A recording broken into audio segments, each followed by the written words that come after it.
Orang yang cuma mental bilangin bubarin DPR adalah orang yang paling tolol sedunia.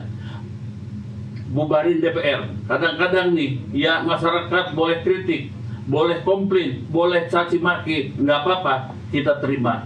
Tapi ada istiadat yang mesti disampaikan. Apakah dengan bubarkan DPR emang meyakinkan masyarakat bisa menjalani proses pemerintahan sekarang ini? Belum tentu. Maka jangan menyampaikan hal-hal seenaknya bubarin DPR. Jangan memang yang ngomong itu rata-rata orang yang nggak pernah jadi duduk di DPR. Kita boleh dikritik, mau dibilang anjing, babi, bangsat, nggak apa-apa. Mampus nggak apa-apa. Tapi ingat bahwa kita selaku wakil rakyat juga punya kerja-kerja, punya empati. Jangan merasa bahwa komplainan, silahkan kritik, mau ngapain aja boleh, tapi jangan mencaci maki berlebihan. Itu karena merusak mental. Mental manusia yang begini adalah mental orang tertolol sedunia. Catat nih, orang yang cuma mental bilang bubarin DPR itu adalah orang tolol sedunia. Kenapa kita ini memang orang pintar semua? Enggak, bodoh semua kita. Tapi ada tata cara kelola bagaimana menyampaikan kritik yang harus dievaluasi oleh kita. Kita memang belum tentu benar, belum tentu hebat, enggak. Tapi minimal kita mewakili kerja-kerja masyarakat yang mumpuni untuk teman-teman masyarakat semuanya. Jangan dikit-dikit DPR ngomongin masalah ini dihujat, nggak apa-apa. Mau hujat sampai mampus juga nggak apa-apa. Masih berdiri DPR-nya sampai kapanpun tidak akan berubah sama saja. 9. Bahwa menurut para pengadu, saat mayoritas rakyat menghadapi harga kebutuhan pokok yang mahal dan ketimpangan ekonomi yang melebar, justru muncul adalah kenaikan tunjangan dan gaji anggota dewan. Pernyataan dan tindakan para teradu yang keliru dinilai menunjukkan keteladanan tinggi dan nir empati dalam merespon ketimpangan dan kesulitan sosial ekonomi yang ada di tengah masyarakat. 10. Bahwa menurut para pengadu, atas pernyataan data yang keliru kepada masyarakat, ucapan dan tindakan teradu 1, 2, 3, 4, dan 5 diunggah dan disebar di media sosial dengan waktu yang cepat sehingga turut memicu reaksi publik yang negatif dan menjadi bagian dari penyebab aksi unjuk rasa yang dilakukan oleh massa pada tanggal 25 sampai 31 Agustus 2025 lalu. 11. Bahwa menurut para pengadu, berdasarkan seluruh uraian di atas, pengadu memohon kepada Mahkamah Kehormatan Dewan untuk memeriksa dan memutus pengaduan pengadu sebagai berikut. 1. Menjatuhkan sanksi kepada teradu karena telah melanggar kode etik DPR RI. Dan 2. Menerima dan mengabulkan pengaduan para pengadu untuk seluruhnya. Dengan harapan Mahkamah Kehormatan Dewan segera memeriksa dan memutuskan secara adil. Untuk mendukung laporan pengaduannya, para pengadu turut serta menyerahkan alat bukti sebagai berikut. P1. Identitas penduduk. P2. Surat pengaduan pengadu. P3. Surat pernyataan pengadu. P4. Sebuah potongan video. P5. Link berita dan postingan video. 12. Bahwa para pengadu telah mencabut pengaduannya, mengingat telah adanya klarifikasi dari para teradu dan kesalahan dalam menelaah informasi yang beredar di media. Fakta-fakta dalam persidangan menimbang bahwa terhadap pengaduan Aktuo, saksi-saksi telah didengarkan keterangan di bawah sumpah dalam persidangan pada hari Senin, tanggal 3 November 2025 sebagai berikut. 1. Saksi pertama Deputi Persidangan DPR RI Ibu Suprihartini SIP MSI di muka persidangan memberikan keterangan sebagai berikut. Bahwa sidang tahunan MPR RI 2025 dan sidang bersama DPR dan DPD RI telah diputuskan oleh pimpinan DPR RI tanggal 26 Mei 2025 dilaksanakan seperti tahun-tahun sebelumnya. Acara dan agenda tersebut sudah dikoordinasikan dengan 3 sekretariat lembaga, MPR, DPR, dan DPD RI. Sehingga semua susunan acara sudah dikomunikasikan dengan 3 lembaga tersebut dan proses persiapan dilaporkan ke pimpinan DPR RI. Bahkan dikomunikasikan dengan sekretariat negara dan kementerian terkait untuk komunikasi terkait agenda rapat tahunan tersebut. Bahwa penampilan pertunjukan di agenda sidang tahunan MPR 2025 dan sidang bersama DPR dan DPD RI mengacu kepada tahun-tahun sebelumnya tentang susunan acaranya, bahkan pembawa musiknya sama dari Universitas Pertahanan. Untuk lagu-lagunya pun dikoordinasikan dengan pihak-pihak terkait. Bahwa dalam sidang tahunan MPR RI dan sidang bersama DPR RI dan DPD RI tanggal 15 Agustus 2025 tidak ada sama sekali pembahasan mengenai kenaikan gaji DPR. Bahwa sebelum pelaksanaan sidang telah dilakukan 2 kali latihan persiapan gladi kotor dan gladi bersih. Gladi kotor H-2 diikuti oleh semua pihak yang terkait dan gladi bersih tanggal 14 Agustus 2025 dan disaksikan oleh pimpinan MPR, DPR, dan DPD RI. Bahwa persembahan lagu daerah sudah dipersiapkan dan merupakan bentuk apresiasi dan penghargaan budaya daerah yang ditampilkan pada acara kenegaraan tersebut, termasuk acara sidang tahunan MPR RI dan sidang bersama DPR RI dan DPD RI dan penampilan musik tampilan di akhir acara setelah semua prosesi sidang selesai. Bahwa Presiden Prabowo Subianto menyampaikan 2 materi pada agenda sidang tersebut. Yang pertama, kinerja lembaga-lembaga lain, dan kedua, pidato kenegaraan dalam rangka menyambut Hari Ulang Tahun Kemerdekaan Republik Indonesia yang mendapatkan apresiasi dan standing applause dari peserta sidang atas capaian dan pidato kenegaraan. Bahwa Orkestra Simfoni Praditya Wiratama dan paduan suara Nusantara Universitas Pertahanan sudah tampil di acara sidang tahunan dalam rangka HUT Kemerdekaan RI selama 3 tahun berturut-turut.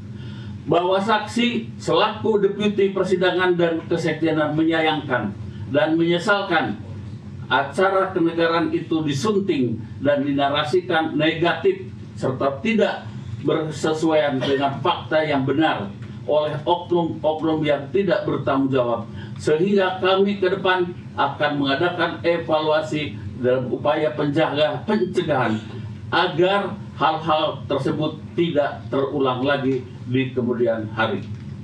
2. Saksi 2. Koordinator Orkestra Simfoni Praditya Wiratama dan paduan suara Nusantara Universitas Pertahanan di muka persidangan memberikan keterangan sebagai berikut. Bahwa saksi mendapati undangan untuk menjadi penampil di dalam sidang tahunan MPR RI dan sidang bersama DPR RI dan DPD RI sejak tanggal 7 Juli 2025. Bahwa ya pemirsa, itu tadi pembaca DPD RI.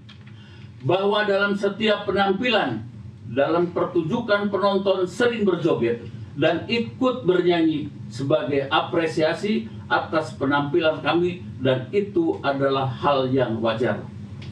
Bahwa saksi menyayangkan ada narasi-narasi negatif dan hoax atas penampilan yang kami tampilkan saat sidang tahunan MPR RI dan sidang bersama DPR RI dan DPD RI.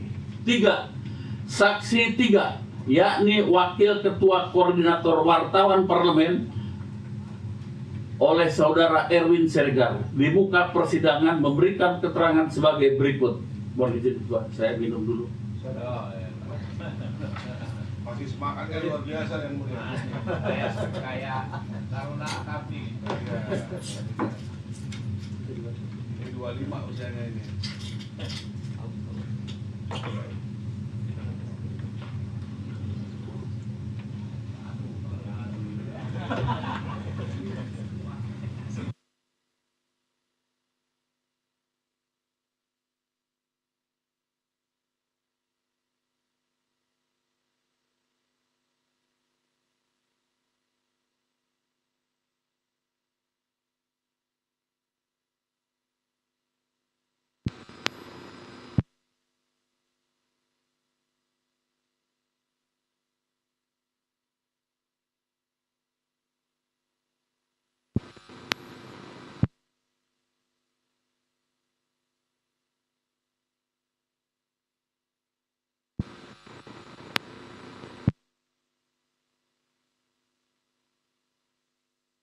Acara sidang tahunan MPR RI dan sidang bersama DPR RI dan DPD RI oleh Orkestra Simfoni Praditya Wiratama dan Paduan Suara Nusantara Universitas Pertahanan, di mana lagu yang dibawakan bernada gembira dan saksi melihat banyak anggota DPR yang berjoget serta saksi juga turut ikut berjoget menikmati persembahan lagu daerah yang sedang berlangsung. Bahwa saksi berjoget sebagai bentuk apresiasi saksi karena memang pertunjukan yang ditampilkan setelah selesai rangkaian acara sidang tahunan MPR RI dan sidang bersama DPR RI dan DPD RI oleh Orkestra Simfoni Praditya Wiratama dan Paduan Suara Nusantara Universitas Pertahanan sangat bagus. Bahwa selama saksi mengikuti kegiatan sidang tahunan MPR RI dan sidang bersama DPR RI dan DPD RI pada 15 Agustus 2025 sampai dengan selesai, tidak ada pengumuman dari Presiden Prabowo Subianto tentang kenaikan gaji dan tunjangan anggota DPR RI. Bahwa atas adanya konten yang beredar di media yang menarasikan bahwa anggota DPR RI berjoget-joget karena kenaikan gaji ada hal yang tidak benar dan tidak sesuai dengan fakta sidang tahunan MPR RI dan sidang bersama DPR RI dan DPD RI. Bahwa penampilan dari Orkestra Simfoni Praditya Wiratama dan Paduan Suara Nusantara Universitas Pertahanan dimulai setelah selesai rangkaian acara sidang tahunan MPR RI dan sidang bersama DPR RI dan DPD RI yang ditutup oleh Ibu Ketua DPR RI.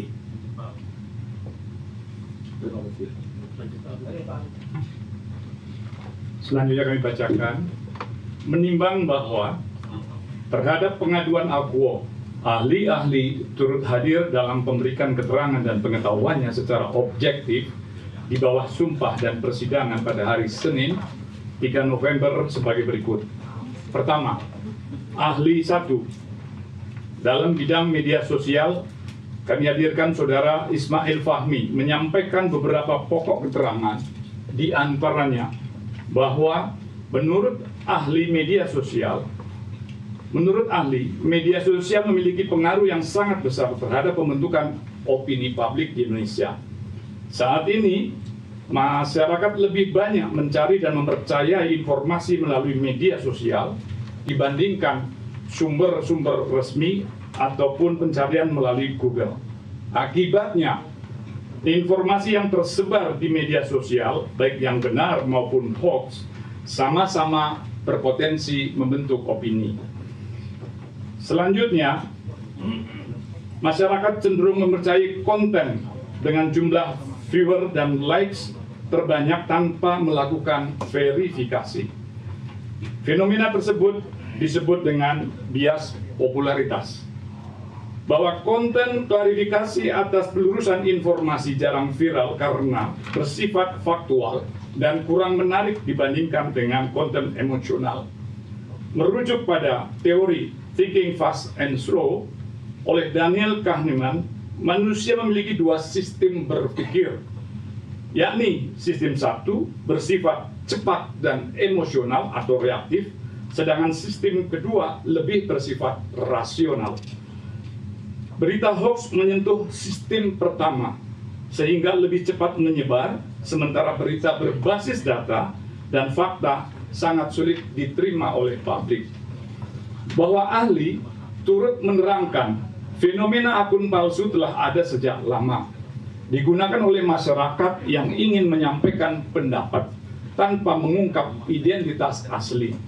Sebelum tahun 2014, fenomena ini dikenal dengan istilah buzzer, yang awalnya buzzer ini bersifat positif, namun sejak masa politik 2014, peran buzzer telah bergeser dari semula positif menjadi negatif karena digunakan untuk menyerang pihak lain, lawan-lawan politiknya. Permintaan terhadap akun palsu semakin tinggi karena banyak individu menutupi identitas asli mereka. Akun-akun bodong tersebut kerap memicu kontroversi publik melalui komentar provokatif meskipun memiliki pengikut yang sedikit. Bahwa menurut ahli, buzzer memiliki dua klasifikasi, yaitu buzzer positif dan buzzer negatif. Buzzer positif berfungsi menyebarkan klarifikasi dan informasi yang bersifat konstruktif. Tetapi buzzer negatif digunakan untuk menggiring opini atau hoax atau narasi yang bersifat provokatif. Ahli menyatakan penyebaran konten negatif sering dimanfaatkan oleh pihak tertentu untuk mengendalikan opini publik. Bahwa ahli turut menjelaskan